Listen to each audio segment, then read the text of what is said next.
Okay, consequences of world war one. छोटे topics करते फिर ख़त्म करते, ठीक है।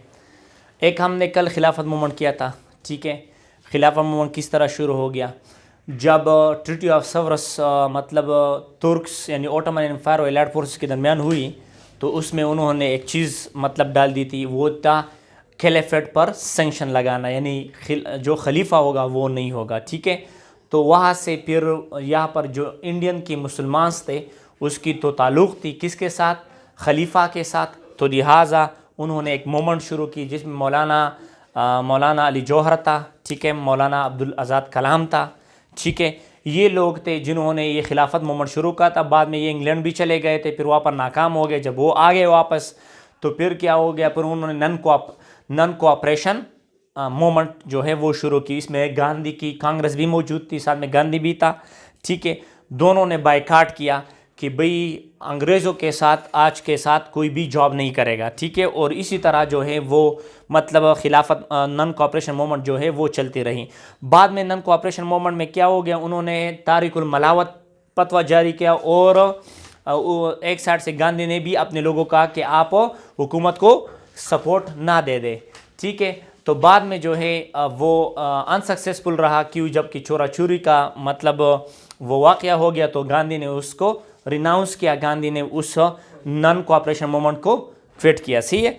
तो फिर इसी से जब ये नाकाम हो गए, फिर एक दूसरी मूवमेंट शुरू हो गया, दारुल अहराब और दारुल सलाम, ठीक है, जिसको हम कहते हैं मूवमेंट हिजरत मूवमेंट।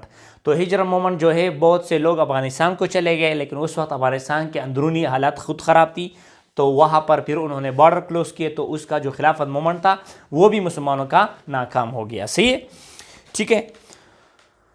अभी खिलाफत मूवमेंट की जो नाकामी थी वो किसके अंदर आ गई, वो मुस्तफ़ा कमाल के। जब Mustafa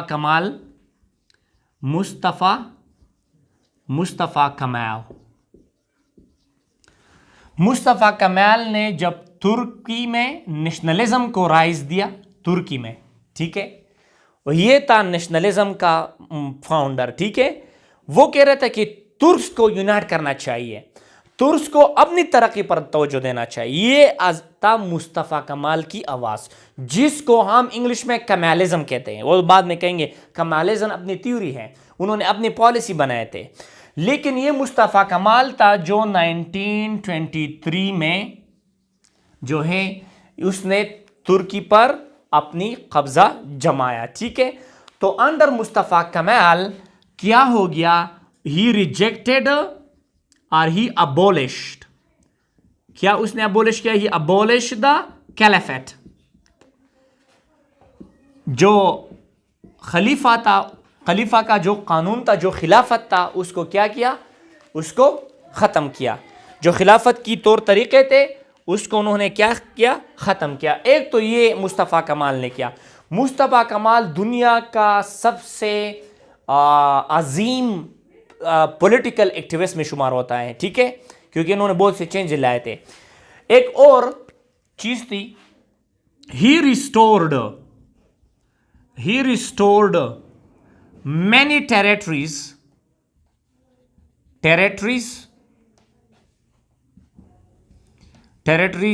back to Ottoman Empire। उन्होंने ज्यादा वापस जो इलाके एलाइड पावर ने ग्रीस को दिए थे, जो इलाके ओटोमन एम्पायर के एलाइड पावर्स ने ग्रीक को दिए थे, यानी यूनान को दिए थे, जिसमें वो सबसे बड़ा कौन सा इलाका था, सेमेरना या समेरना। जो समेरना इलाका था, इसमें ज्यादातर कौन थे, तुर्क्स थे, तुर्क्स।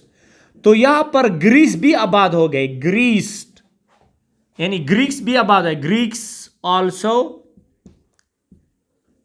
मैड और सेटल्ड हियर। इस इलाके में जब ग्रीस को ये मिला तो ग्रीस भी यहां पर सेटल हो गए। लेकिन जब मुस्तफ़ा कमाल आ गया तो उन्होंने ही chased out all the Greeks. उन्होंने क्या किया, सब ग्रीस को वहां से भगा दिया, ठीक है, और वापस जो है स्मिर्ना का जो इलाका था वो वापस लिया गया। किससे लिया गया? वो लिया गया ग्रीस से, ठीक है। मुस्तफा कमाल ने क्या किया? He rejected toss, treaty of treaty of Versailles. यानी ट्रीटी ऑफ वर्सली में जो ट्रीटी ऑफ सेवरस हो गई थी, किसके दरमियान? ओटोमन के खिलाफ, ओटोमन एम्पायर के दरमियान और एलाइड पावर के दरमियान, ठीक है। उन्होंने क्या किया? उसको रिजेक्ट किया था। मुस्तफा कमाल ने उसको रिजेक्ट किया, ठीक है। साथ में उन्होंने एक ट्रीटी की ग्रीक के साथ, उन्होंने ट्रीटी की और एलाइड पावर के साथ, जिसको हम कहते हैं treaty of Lausanne. Treaty of Lausanne. और ये ट्रीटी कब हो गई? ये हो गई 1923 में। इस ट्रीटी ऑफ लोसेनी की बुनियाद पर उन्होंने ग्रीक से बहुत से टेरिटरीज, ओटोमन एम्पायर के टेरिटरीज क्या किए? उन्होंने उसको साथ वापस रिस्टोर किए इस ट्रीटी ऑफ लोसेन की वजह से। ट्रीटी ऑफ लोसेन, ये तो मुस्तफा कमाल। अभी जब एलाइड पावर्स को पता चल गया कि जो मुस्तफा कमाल हैं, उनके दो नजरिए थे मुस्तफा कमाल के। एक, no interference of western world, कि वेस्टर्न वर्ल्ड की कोई इंटरफेरेंस नहीं होना चाहिए हमारे टेरिटरी में। एक ये पॉलिसी उसने राइज की। दूसरा, industrialisation of Turkey, industrialisation of Turkey, ठीक है। Third, be a secular country to improve. ये मुस्तफ़ा कमाल था जिन्होंने पहले कहा था कि भाई आपके लिए सेक्युलर होना चाहिए, फिर आप तरक्की कर सकेंगे। सेक्युलर का क्या मतलब है? आज़ादी दे दे। You have to be secular, don't be too much fundamental religious person, okay. You have to be a bit secular, ठीक है। तो थोड़ा सेक्युलर का मतलब होना चाहिए क्लब्स, सिनेमाज, पार्क्स, ये चीज़ बनाए फिर तरक्की करेंगे, और इस तरह तरक्की नहीं करेंगे। आज भी आपको लोग कहते हैं तुर्की वाले जो है वो बहुत अच्छे हैं, बहुत इस्लामी है, बहुत मजहबी है। ये आपको तब पता चल जाएगा जब आप उधर जाए। They were the most secular people in among today's world, ठीक है। सो दिस मीन्स कि you have to be secular to improve. ये मुस्तफ़ा कमाल था जिन्होंने तुर्की को आज तक तरक्की दिया है। उसकी वजह से तुर्की जब इंडस्ट्रियलाइज बन गई तो मुस्तफ़ा कमाल की वजह से, ठीक है।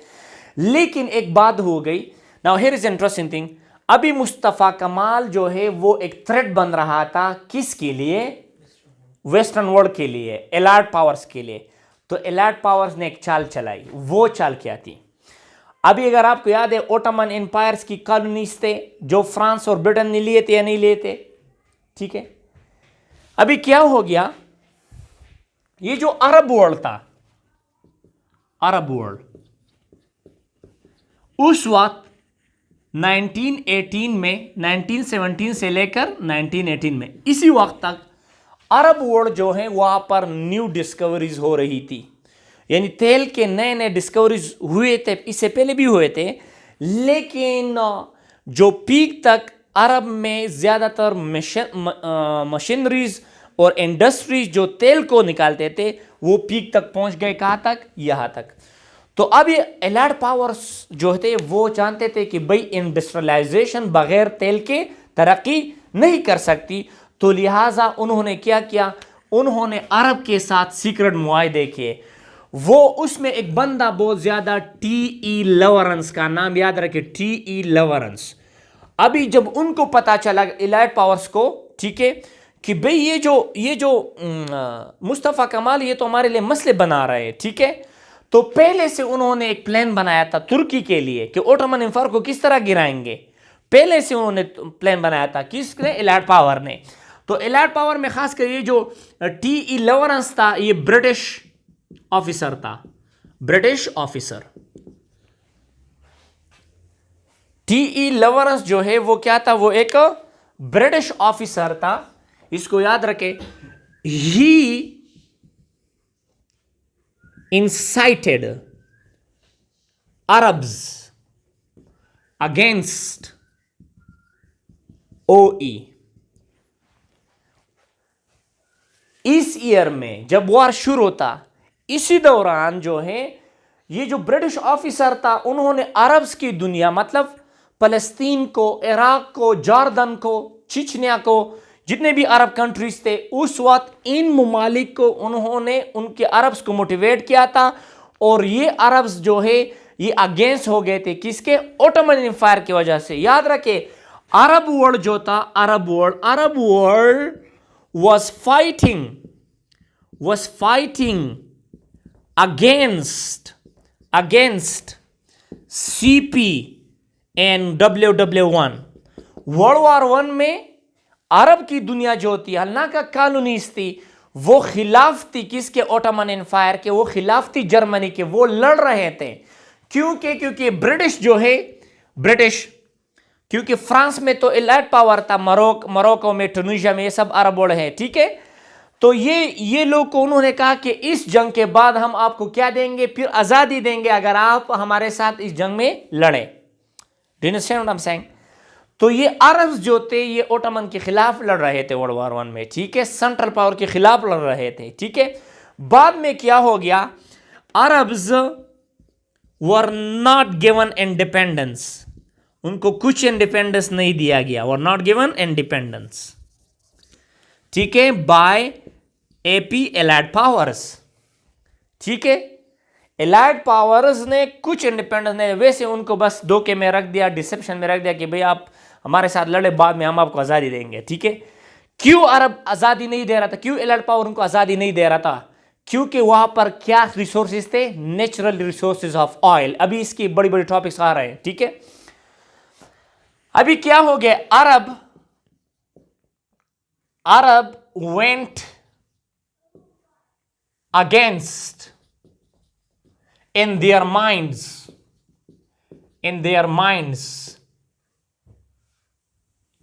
toward what?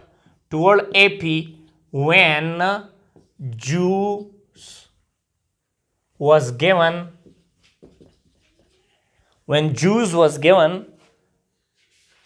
a land and or a territory in Palestine.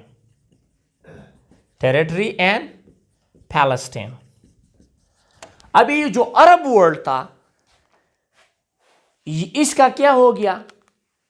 उन्होंने, ये एलाइड पावर्स ने, खासकर ब्रिटेन और यूएस में शामिल था, उन्होंने फलस्तीन में टेरिटरी दी, किसको? यहूदियों को। ये सबसे बड़ी बुनियाद थी अरब की यूनिटी का। अब अरब यूनाइट हो गए, किसके खिलाफ? एलाइड पावर के खिलाफ।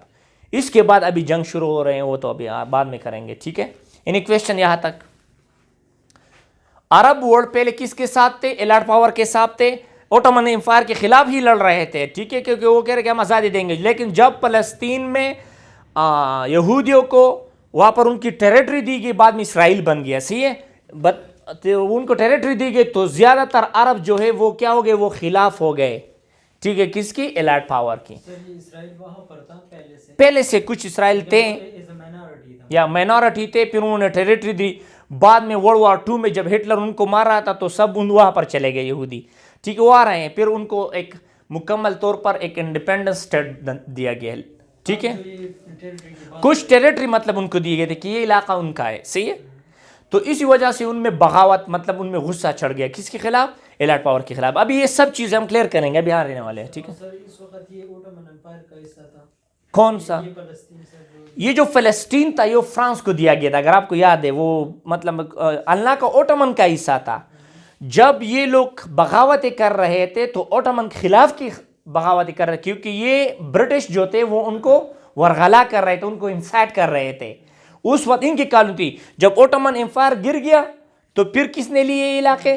फ्रांस ने लिए, ब्रिटेन ने इनको ले लिए, सही है। लेकिन उसी दौरान ये अरब जो है उनके खिलाफ चले गए, क्योंकि जब यहाँ पर उन्होंने टेरिटरी किसको दी, जूस को दी। वो अलहदी इस पर लेक्चर आ रहे हैं, ठीक है, उसको डिटेल से पढ़ेंगे किस तरह फलस्तीन का इशू क्या है, ये क्यों रिजॉल्व नहीं होता, वो भी अभी आ रहा है। सी जी, ये जो लीग ऑफ नेशन है उस वक्त वर्ल्ड वॉर 1 के बाद, हाँ हाँ तो जो ये मुस्तफा कमाल वो जो उसको रिजेक्ट कर रहा था उस ट्रीटी, हाँ हाँ, तो इसके अगेंस्ट कुछ नहीं हुआ। और ये कैसे सर वो हुआ जो क्यों नहीं हुआ, याद रखें, इलाके में ये अभी आ रहे हैं। ये मुस्तफ़ा कमाल ने जब ट्रीटी ऑफ वर्सली को रिजेक्ट किया, ठीक है, वहां पर हिटलर ने भी ट्रीटी ऑफ वर्सली को रिजेक्ट किया। हिटलर भी अभी आ रहे हैं, सी, अभी तो हम जर्मनी वापस नहीं चले गए, सी, हिटलर ने भी रिजेक्ट किया। अभी लीग ऑफ नेशन जो है वो इतना पावरफुल नहीं था, वो उन मकासद के लिए काम कर रहा था जिनके मेंबर्स वो जो चाहते थे। यूएन की तरह मजबूत नहीं था जो आजकल यूएन है, ठीक है। अभी भी यूएन में कुछ फैसले जो है वो माइट इज पावर की बुनियाद पर होती हैं, ठीक है, यानी जो बड़ा है उसकी ही बात चलेगा यूएन, यूनाइटेड नेशन में, ठीक है। लेकिन अभी आ रहे लोन जो है उसकी फ्लेवर की क्या बात है, लीग ऑफ नेशन को अभी करेंगे इस वर्ल्ड वॉर 2 के बाद की, वर्ल्ड वॉर 2 के बाद ये लोन क्यों, लोन तो यहां से साइलेंट बैठता था, ये जो वहां पर हो रहा था तो लोन की फ्लेवर की यही वजह थी। वर्ल्ड वॉर 1 जो है, याद रखें, वर्ल्ड वॉर में हम ये भी वर्ल्ड वॉर 2 में हम ये भी कास पढ़ा है, वीकनेसेस ऑफ या the flavour of loan, league of nation. क्या अभी लीग ऑफ नेशन बन गया था तो फिर किस तरह वर्ल्ड वॉर 1 मतलब वर्ल्ड वॉर 2 शुरू हो गया, क्योंकि वो वहां पर मुस्तफा कमाल जो कर रहे थे, जो मतलब हिटलर कर रहे थे, तो वो कुछ नहीं बता रहा होता उनको, उनकी कॉन्फ्रेंस जो है वो नहीं होते थे, उन पर कुछ पाबंदी नहीं लगाए जाते थे। लेकिन ये जो एलाइड पावर्स थे, ये जो फ्रांस था, इंग्लैंड था, वो अपनी ही अंदर प्लानिंग्स बना रहे थे कि भाई ऐसा ना हो कि दोबारा तुर्की जो है, दोबारा ऑटोमन एम्पायर जो है, या दोबारा जो जर्मनी है वो हमारे खिलाफ जो है वो बगावत करे, यानी हम पर हमला कर ले। तो पहले, लेकिन लोन ने कुछ यहाँ पर नहीं किया था, कुछ चीजें लोन ने किए थे, वो अभी आ रहे हैं, वो बाद में रिजॉल्व करेंगे, ठीक है। Okay guys, that's all and see you in next time.